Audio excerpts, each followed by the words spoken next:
It's Jasper's son. Some of you may know him online as Mr. Sunshine Baby. I refuse to call him that. It's Jasper. And so Jasper is going to be joining us. He's based in British Columbia. Hi, Jasper.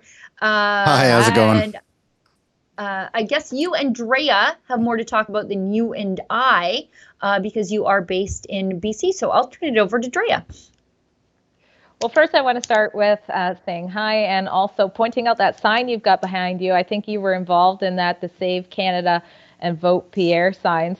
Tell us a little bit about your analysis on what's happening with the federal election. You've been calling it so closely.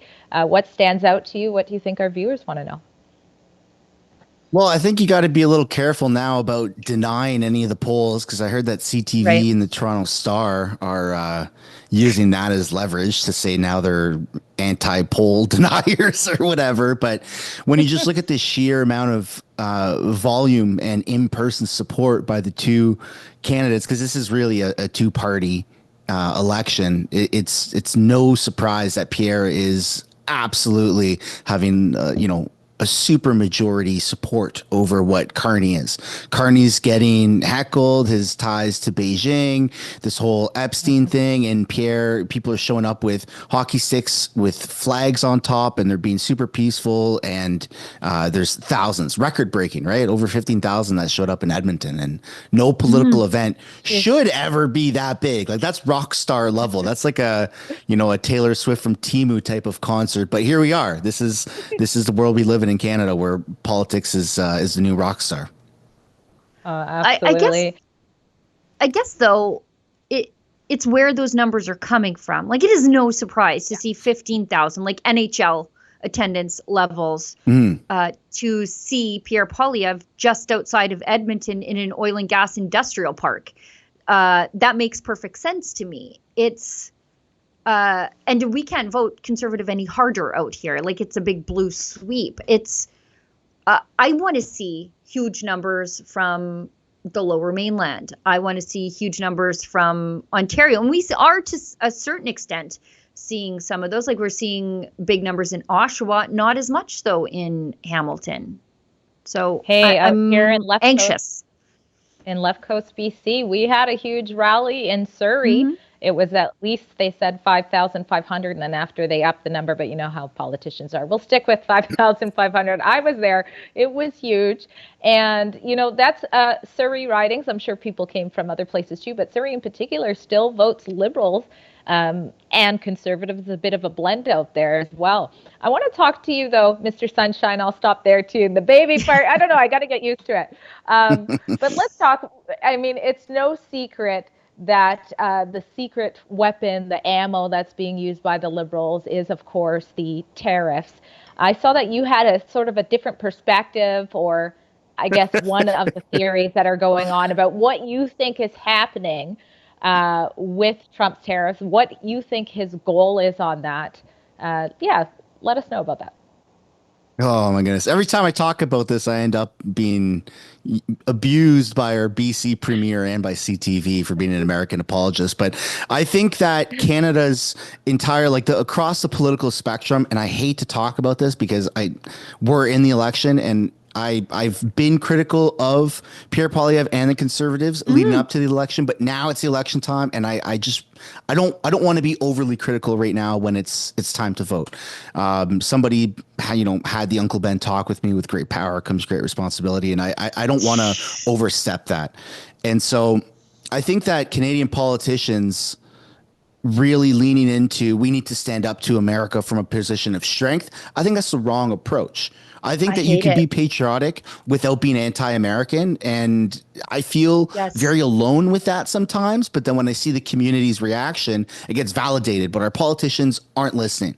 I don't expect the Liberals to ever do that. I don't expect the NDP, which is now going to be nuked off the entire political map. But I do expect the Conservatives to have a bit more of a analytical standpoint, because Pierre's, I think he on Jordan Peterson's podcast said that him and his team, they review social media trends and they see what is getting a lot of attention, what pushback is happening on social media and stuff like that.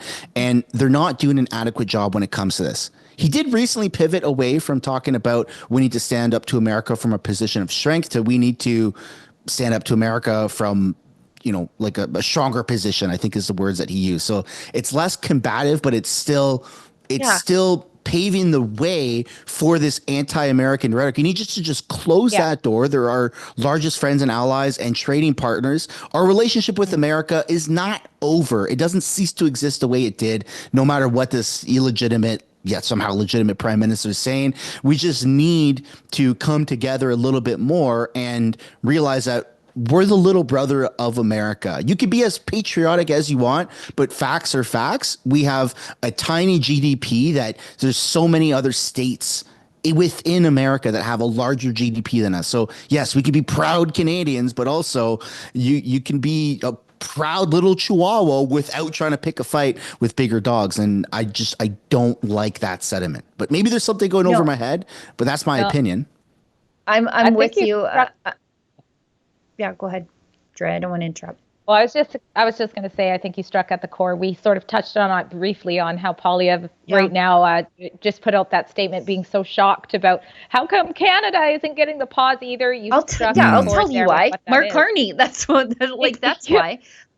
Well, we're still fighting. We're still elbows out. We're not negotiating and things like that. and it reminds me of the jar theory with the ants, when you put the red and the black ants together and everybody's fighting and go after. You have to look at who's stirring the pot, who benefits from all of this happening, the rhetoric that goes. Why are we not trying to find a solution so that the tariffs actually stop? And there's an opportunity in conservative messaging, and I don't know why they're not taking it. They should actually be drilling home the point that this is what we have before us is the destruction of the greatest trading and cultural partnership the world has ever known in the history of humanity. And the Liberals have destroyed it in 10 short years. They should not be trusted to fix it. Then it doesn't actually focus on the Americans or whatever the Americans are doing to us at all. It focuses on the real problem. And I think to some extent, Stephen Harper tried to make that point in Edmonton. Like, look, what you see before you has nothing to do with the Americans. The crime, the fentanyl, the housing, the inflation, nothing to do with Donald Trump. And the conservatives should be saying, like, look, they burned it down. At least give us the chance to put it all back together. Mm-hmm. Yeah. And we should have been more sufficient as a country to begin with. Oh, there's that too. Yeah. Well, thank you so much. I think we're going to get to when Sheila said the real problem, we're going to talk about some of the real problem when it comes to the fentanyl issues and British Columbia, how we've enabled some of that going on. But thank you so much for being a guest on the show. It was great to meet you, Mr. Sunshine Baby. I said it. Jasper. There you go. Loud and proud. Thank you very much for having me. Hey, Jasper, wait, before you go, I want to give you an opportunity to tell people where they can find you, see your work, support the work that you do. Yes, please do. Yeah, Jasper Sunshine across all platforms. You just type that in Google or Mr. Sunshine Baby. Okay, great. Thank you. We'll talk soon. Bye. Bye.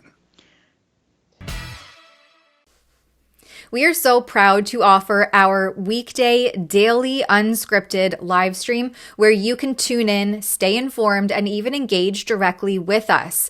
We have a rotating set of Rebel News journalists that join, and it's just a fun way to get to know us a little bit better and hear our unfiltered, off-the-cuff commentary. But this doesn't run on thin air. It takes resources, time, and of course, effort. That's why we're calling on you to support us. It's very simple. You just visit rebelnews.com/Rebel Roundup and help us not only by watching, but by sharing that link with all of your friends. And hey, maybe even consider chipping in a small donation to help fuel our independent journalism and keep Rebel News alive. Every dollar counts and every contribution keeps us going. Visit rebelnews.com/Rebel Roundup to learn more. Thanks so much for your support.